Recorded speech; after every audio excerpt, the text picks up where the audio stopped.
as the improvement of the native population, it is the object of the government. It will consequently promote a more liberal and enlightened system of instruction.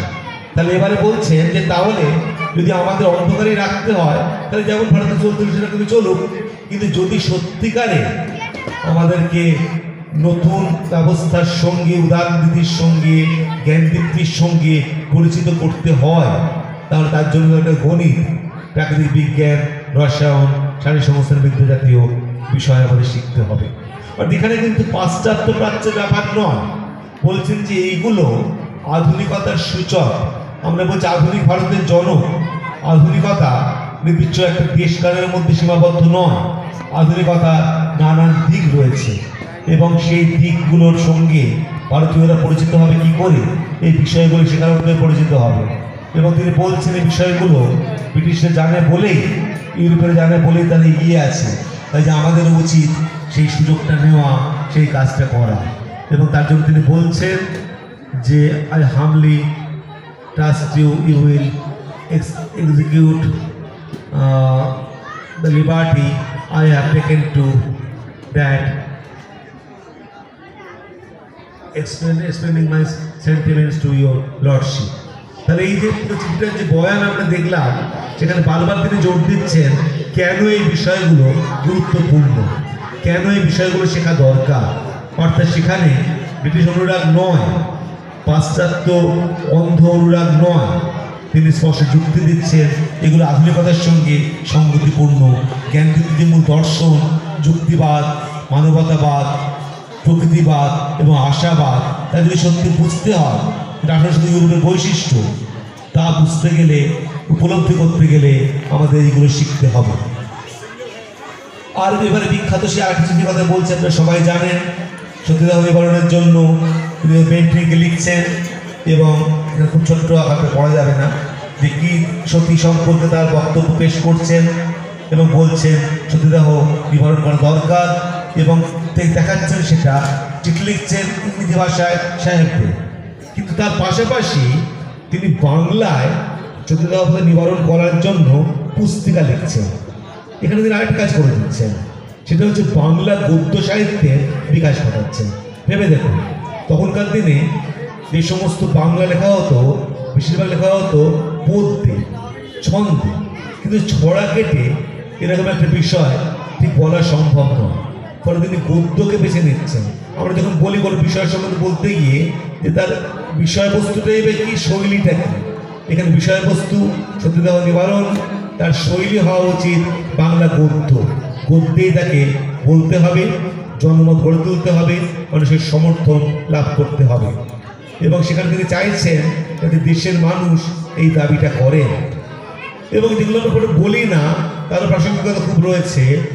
1830 সালে রামমোহন একটা প্রবন্ধ লিখছেন যার বিষয় হচ্ছে হিন্দুদের সম্পত্তির উত্তরাধিকার নারী পুরুষ নির্বিশেষে সবার সমান হওয়া উচিত। ভেবে দেখুন, 1830 সালে এই ভাবাটাই তো অসম্ভব আধুনিকতার পরিচয়, যে কোনো রকম জ্যেষ্ঠ পুত্র উত্তরাধিকার নয়, ছেলেদের সম্পত্তি নয়, ছেলে মেয়ে নির্বিশেষে সবাই সম্পত্তি পাবে।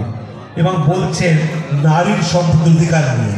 এটা আজকেও আমরা কত কথাবার্তা শুনতে পাই এবং দেখি বহু পরিবারে এই সম্পত্তি প্রদান করা হয় না এবং পাল্টা বলা ও মেয়ের বিয়ে হয়ে গেছে বিভিন্ন সম্পত্তি। কাজে আজকে রামমোহন কতভাবে আমাদেরকে পথ দেখাতে পারেন। 200 বছর আগে তিনি এই বিষয় নিয়ে ভাবছেন এবং লিখছেন। আরেকটা অদ্ভুত কথা বলতে চাই, এটা না বলে রামমোহন সম্বন্ধে বলা শেষ হবে না। আজকে তো আমরা সবসময় একটা www এর মধ্যে থাকি, ওয়ার্ল্ড ওয়াইড ওয়েবের মধ্যে থাকি, আমাদের নানা রকম নেট সংযোগ রয়েছে। কিন্তু রামমোহন যে সময়কার মানুষ, সেই সময় আন্তর্জাতিক ঘটনা সম্পর্কে সচেতন হওয়ার সুযোগ বিশেষ ছিল না। কিন্তু সেখানে দেখছি আমরা রামমোহন বিভিন্ন দেশ সম্পর্কে জানছেন এবং দেখতে পাচ্ছি কনস্টিটিউশন অফ ক্যাডিস 1912 সালে তার কথা রামমোহন উল্লেখ করছেন এবং দেখছেন যে সেখানে যে সমস্ত লড়া হচ্ছে, স্পেন অধিকৃত আমেরিকায় মুক্তিযুদ্ধ হচ্ছে, রামমোহন তার সমর্থন করছেন। আয়ারল্যান্ডে বিদ্রোহ হচ্ছে শাসকের বিরুদ্ধে, রামমোহন তার সমর্থন করছেন। এই যে আন্তর্জাতিক ভাবনা, এখানে খবরই পাওয়া যায় না তিনি তার সমর্থন করছেন এবং তার সমর্থনে এমনকি এখানে গণভোজের আয়োজন করছেন। আর উদাহরণ দিই, 1830 সালে যখন জুলাই বিপ্লব হচ্ছে, রামমোহন সেই সময় জাহাজে খবর পাচ্ছেন যে জুলাই বিপ্লব হচ্ছে। এবার সেখানে হঠাৎ দেখছেন ফরাসি বিপ্লবের পতাকা লাগানো, বিপ্লবী পতাকা লাগানো, যে সাম্যবাদী স্বাধীনতার যে ভাবধারা, সেই পতাকা লাগানো ফ্রান্সের রণতরী সমুদ্র দিয়ে যাচ্ছে। তার মনে হলো এক্ষুনি আমার তার সঙ্গে যোগাযোগ স্থাপন করতে হবে।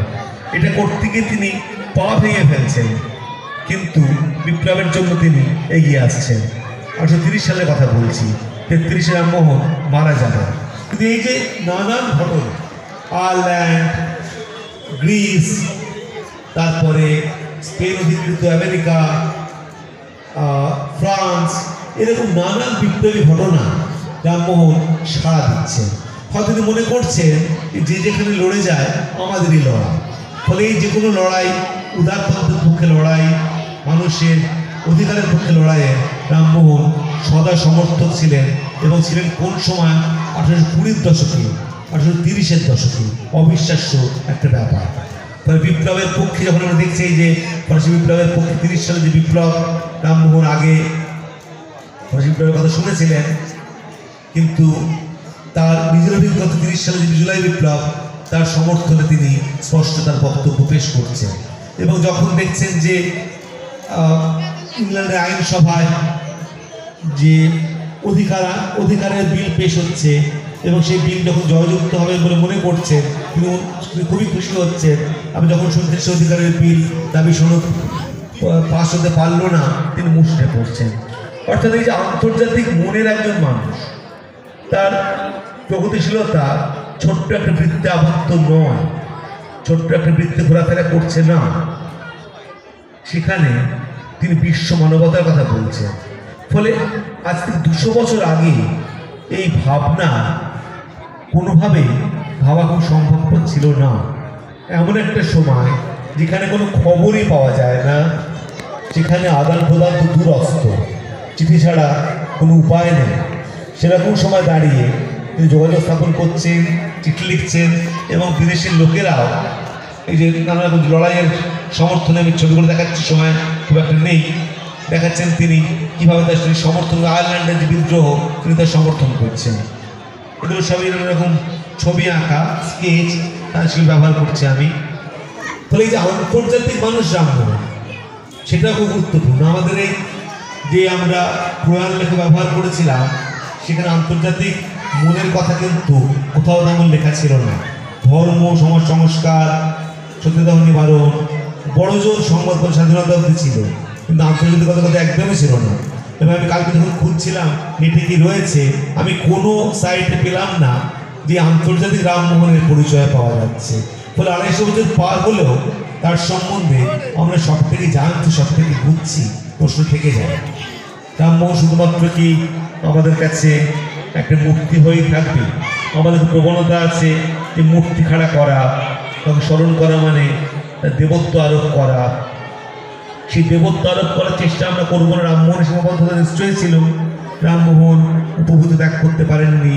রামমোহন কালাপানি পার হয়েছে ঠিক কথা, তার সঙ্গে তার পাচক গেছেন বিদেশে, এগুলোও তো সত্যি, কিন্তু সেগুলো তুলনায় তুচ্ছ মনে হয় তার এই বিশ্বজনীন ভাবনার জন্য, তার মুক্ত চিন্তার যে লড়াই, সেখানে তার সবসময় অগ্রবর্তী অবস্থানের জন্য। ফলে রামমোহন 250 বছর পরে শুধু মনে করছি বললে ভুল বলা হবে, আরও কিন্তু প্রাসঙ্গিক মনে করছি। হ্যাঁ, সত্যিটা হয়নি পালন হয়তো বলবেন যে এখন সত্যিকার কথা হচ্ছে, কিন্তু আমাদের স্কুল জীবনে মনে আছে রাজস্থানে সত্যি হওয়ার ঘটনা আমরা জেনেছি। এবং এখনও যে ধরনের চেষ্টা চলছে আমাদের সব কিছু একটা বদল করার চেষ্টা, সেখানেও রামমোহন গুরুত্বপূর্ণ হয়ে উঠতে পারেন তার ভাবনার ক্ষেত্রে। কিন্তু আমার কাছে সবচেয়ে গুরুত্বপূর্ণ বোধ হয় এই যে মুক্ত চিন্তার জন্য লড়াই করা, নানা অধিকারের জন্য লড়াই করা। ফলে যতক্ষণ এই অধিকার বুঝে নেওয়ার দাবি মানুষের থাকবে, ততদিন রামমোহনও থাকবে। আমাদের রামমোহনের মৃত্যু 150 বছর ভারত সরকার একটা ফার্স্ট কভার বের করেছিল। আমরা তার ছবি দেখাচ্ছি এখানে। আমার মৃত্যু 150 বছরে পায়ে বের হয়েছিল। কিন্তু আমি বারবারই বলছি যে সড়ক, স্তম্ভ, প্রয়াল লেখক বোধহয় সবটা ব্যবহার করেছিলাম। সেখানে আন্তর্জাতিক মূলের কথা কিন্তু কোথাও তেমন লেখা ছিল না। ধর্ম, সমাজ সংস্কার, সত্যতা নিবারণ, বড় জোর সংবাদ স্বাধীনতা অব্দি ছিল, কিন্তু আন্তর্জাতিকতা কথা একদমই ছিল না। এবং আমি কালকে যখন খুঁজছিলাম নেটে কি রয়েছে, আমি কোনো সাইটে পেলাম না যে আন্তর্জাতিক রামমোহনের পরিচয় পাওয়া যাচ্ছে। ফলে 250 বছর পার হলেও তার সম্বন্ধে আমরা সব থেকে জানছি, সব থেকে বুঝছি, প্রশ্ন থেকে যায়। রামমোহন শুধুমাত্র কি আমাদের কাছে একটা মূর্তি হয়েই থাকবে? আমাদের প্রবণতা আছে যে মূর্তি খাড়া করা, তাকে স্মরণ করা মানে দেবত্ব আরোপ করা। সেই দেবত্ব আরোপ করার চেষ্টা আমরা করবো না। রামমোহনের সীমাবদ্ধতা নিশ্চয়ই ছিল। রামমোহন উপভূত ত্যাগ করতে পারেননি। রামমোহন কালাপানি পার হয়েছে ঠিক কথা, তার সঙ্গে তার পাচক গেছেন বিদেশে, এগুলোও তো সত্যি। কিন্তু সেগুলো তুলনায় তুচ্ছ মনে হয় তার এই বিশ্বজনীন ভাবনার জন্য, তার মুক্ত চিন্তার যে লড়াই, সেখানে তার সবসময় অগ্রবর্তী অবস্থানের জন্য। ফলে রামমোহন 250 বছর পরে শুধু মনে করছি বললে ভুল বলা হবে, আরও কিন্তু প্রাসঙ্গিক মনে করছি। হ্যাঁ, সত্যতা নিবারণ হয়তো বলবেন যে এখন সত্যি আর কথা হচ্ছে, কিন্তু আমাদের স্কুল জীবনে মনে আছে রাজস্থানে সত্যি হওয়ার ঘটনা আমরা জেনেছি। এবং এখনো যে ধরনের চেষ্টা চলছে আমাদের সব কিছু একটা বদল করার চেষ্টা, সেখানেও রামমোহন গুরুত্বপূর্ণ হয়ে উঠতে পারেন তার ভাবনার ক্ষেত্রে। কিন্তু আমার কাছে সবচেয়ে গুরুত্বপূর্ণ বোধহয় এই যে মুক্ত চিন্তার জন্য লড়াই করা, নানা অধিকারের জন্য লড়াই করা। ফলে যতক্ষণ এই অধিকার বুঝে নেওয়ার দাবি মানুষের থাকবে, ততদিন রামমোহনও থাকবে। আমাদের রামমোহনের মৃত্যু 150 বছর ভারত সরকার একটা ফার্স্ট কভার বের করেছিল। আমরা তার ছবি দেখাচ্ছি এখানে। আমার মৃত্যু 150 বছরে পায়ে বের হয়েছিল। কিন্তু আমি বারবারই বলছি যে সড়ক, স্তম্ভ, প্রয়াল লেখক বোধহয় সবটা বলা যায় না। আমাদের ছাত্রপাঠ্য যে রামমোহন, তাতেও সবটা হয়তো বলা হয় না। ফলে তথ্য তখনই কাজে লাগে যখন আমরা সেখান থেকে কোনো শিক্ষা নিতে পারি। সেই জ্ঞান আমাদের নতুন কোনো প্রজ্ঞায় পৌঁছে দেয়। রামমোহনের জীবন, তার কাজকর্ম আলোচনার মধ্যে দিয়ে আমরা যদি সেই প্রজ্ঞায় পৌঁছতে পারি, তবেই আমাদের জন্মের 250 বছর পরে রামমোহনকে মনে করা অর্থবহ হয়ে উঠতে পারে। অনেক ধন্যবাদ আপনাদের। অনেক অনুষ্ঠান রয়েছে, পিছনে সকালে রিহার্সাল হচ্ছে, কাজে আর প্রলম্বিত করছি না, এখানে শেষ করছি। অনেক ধন্যবাদ সকলকে।